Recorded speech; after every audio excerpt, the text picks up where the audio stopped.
Hello বন্ধুরা, good morning. তো এখন সকাল 8টার বেশি বাজে, 8:30 বেজে গেল। তো এখন থেকে আমার ব্লগটা স্টার্ট করছি। আর কালকে মেলায় গেছিলাম, মেলার থেকে আমুল দেস্তা এনেছি দুটো, আরও অনেক কিছু এনেছি, তো পরে দেখাবো। এখন চলো আমুল দিস্তা দিয়ে আদা শেষে চা বানাচ্ছি, তো চলো ওইটাই দেখাই। আমুল দিস্তা নিয়ে এসেছি, এটা দিয়ে আদা শেষে চা বানাবো এখন। তারপরে আমি ভোরবেলায় স্নান করে নিয়েছি, স্নান করে তুলসী মায়ের পুজো করে নিয়েছি, ঘরেও পুজো করে নিয়েছি। পুজো করার পরে তারপরে এদিকে আমি চা বানিয়ে নিচ্ছি, কারণ কি মাস্টারমশাই আসছে, মাস্টারমশাইকে চা দিয়ে দিচ্ছি। উঠোন ঘর ঝাড় দিয়া সব কিছু হয়ে গেছে। তারপরে দেখো এই শালিকটা পাখিটা আমাদের বাড়িতে রেগুলার আসে, একটা না অনেকগুলো পাখি আসে। তারপরে এই সবজি নিয়ে আসছিলো সকালবেলা, একাটি শাক রেখে, এই যে একাটি মেথি শাক নিয়ে নিলাম শাক গালার কাছ থেকে, একদম বাড়ির সামনেই চলে আসে সব। তোমাদের দাদা ভাই দেখো দোকান খুলে ঘুরে বেড়াচ্ছে উঠোন দিয়ে। কটা রান্না করো তো আজকে? করবা খাওয়ার সময়? তারপরে এই হামুল দেস্তাটা এনেছি, এটাও বড় হামুল দেস্তা। আর ছোট হামুল দেস্তা এনেছি। আবার রুটি ভাজা তাওয়া এনেছি। আরও চিমটি এনেছি একটা। তারপরে তোমার ঝাঁঝরি এনেছিলাম, তো অনেক কিছুই এনেছি। আনার পরে তো চা বানিয়েছি। তো লোনা থেকে বেগুন ছিঁড়ে নিয়ে এসেছিলাম, তো বেগুন ভেজেছিলাম।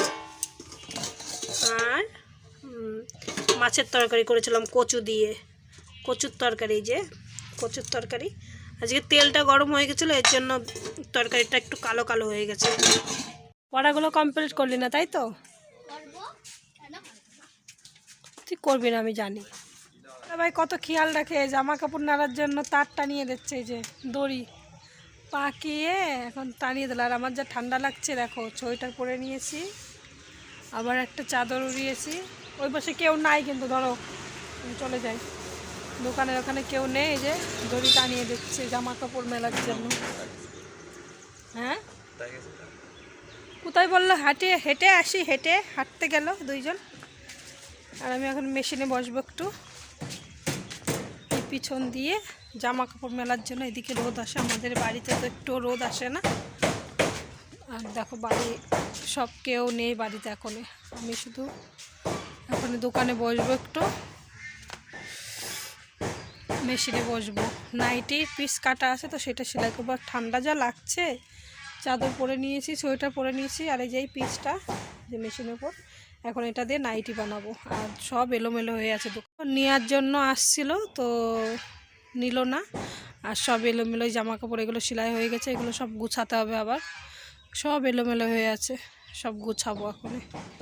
আর এই নাইটিটা এখন বানাবো, তো চলো নাইটিটা বানিয়ে নেই। আর আমি দোকান পাহারা দেই, তোমাদের দাদাভাইয়ের দোকানে যে কেউ নেই। আর আমারই এখন দুটো দোকানে পাহারা দিতে হবে, আমারটা আমি সেলাই করব আর ওইটায় পাহারা দিব। বসে পড়েছি এখন, এই যে সেলাই করব এটা। আর রান্না করেছিলাম সকালবেলা, তো দুপুর, এখন তো দুপুর, আর এখন আর রান্না বান্না করবো না, তো সবার খাওয়া দাওয়া হয়ে গেছে।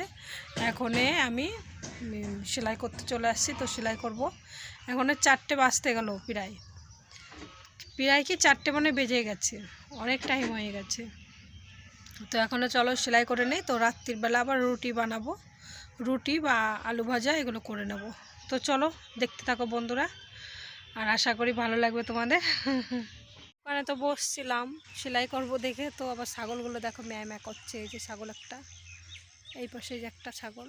তো আজকে আমাদের এই পুকুরের এই পাশেই দিয়ে গেছে, ও যে আমাদের বাড়ি, তো পুকুরের এইখানে দিয়ে গেছে, তো এইখানেই খাচ্ছে। আর আমার যা ঠান্ডা লাগছে, প্রচণ্ড ঠান্ডা লাগছে, দেখো না সোয়েটার মোটা সব পরে নিয়েছি। তো দেখি ছাগল নিয়ে যে তারপরে মেশিনে বসবো। কি করব, একটু চাপ আছে, সামনে সরস্বতী পূজা আসছে, তো এর জন্য চাপ আছে। তো এখন ছাগলগুলো ভেবাচ্ছে, আর মেয়েগুলো আবার একটু হাঁটতে গেল, তো এর জন্য আমি আবার আসলাম। তো চলো ছাগলগুলোকে খাইয়ে নিয়ে তারপরে বাড়ি যেয়ে